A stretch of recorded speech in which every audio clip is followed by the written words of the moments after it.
ঈদের ছুটি তো আর সবসময় পাই না।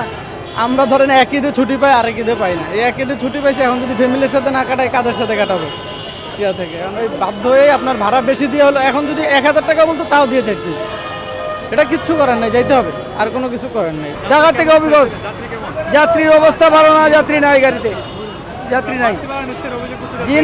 জি না, আমরা বাড়তি ভাড়া নিচ্ছি না। আমাদের ভাড়া হলো 450 টাকা, আমরা নিতে আসি 400 টাকা করে।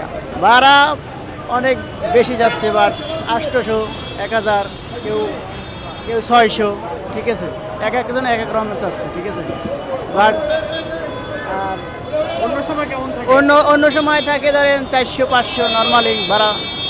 এই এখন 400 টাকার ভাড়া 800 টাকা চাচ্ছে, ডাবল চাচ্ছে, অনেক বেশি হচ্ছে। আজকে কোনো যাত্রীর চাপই নেই, যাত্রীর কোনো চাপ নেই, আজকে একদম ফাঁকা।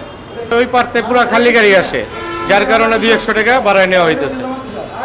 এখন 200 টাকা করে বেশি নিচ্ছে। এখন ভোগান্তি হলেও তো ফ্যামিলির সাথে ঈদ করতে তো যেতেই হবে, কিছু তো করার নাই। ফ্যামিলি তো আশা করে বসে থাকে, বুঝেন না। এখন এই ভোগান্তি হলেও হলেও তারপরও যেতে হয়।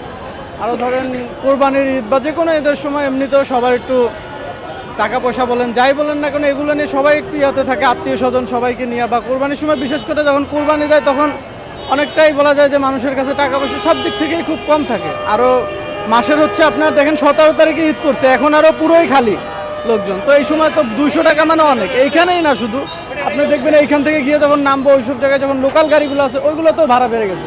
যাত্রী 500 টাকার ভাড়া আপনি 700 টাকা নিলে তক্কাতক্কি তো হবেই। বরিশাল যাব, এখান থেকে যে হানিফ পরিবহনের টিকিট কাটলাম, এটাতে সরাসরি বরিশাল গিয়ে নামবো। বাসের ভাড়া ঈদের সময় তো বেশিই নেয়, এমনি সময় 500 টাকা 550 টাকা টিকিট, এখন হচ্ছে আপনার 750 টাকা 200 টাকা করে বাড়তে। যদি রাতে যান দেখবেন যে 50 টাকার ভাড়া 150 টাকা হয়ে গেছে, 100 টাকা ওইখানে বেড়ে গেছে। এইভাবেই বাড়তে এইভাবেই ধরেন কিছু করার নেই, যে ফ্যামিলির কাছে যাইতে হয়। ওই যে বললাম না, আবার ধরেন যখন আসবো, আসার 2-1 দিন ধরেন আরও চড়া থাকবে, 800-900 এরকমের করে টিকিট।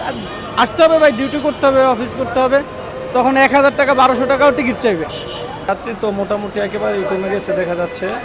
মোটামুটি বরিশাল, চট্টগ্রাম হালকা পাতলা আর কি যাত্রী আছে, কিন্তু আসলে যাত্রীর চাপ আরও 2-1 দিন আগেই কমে গেছে।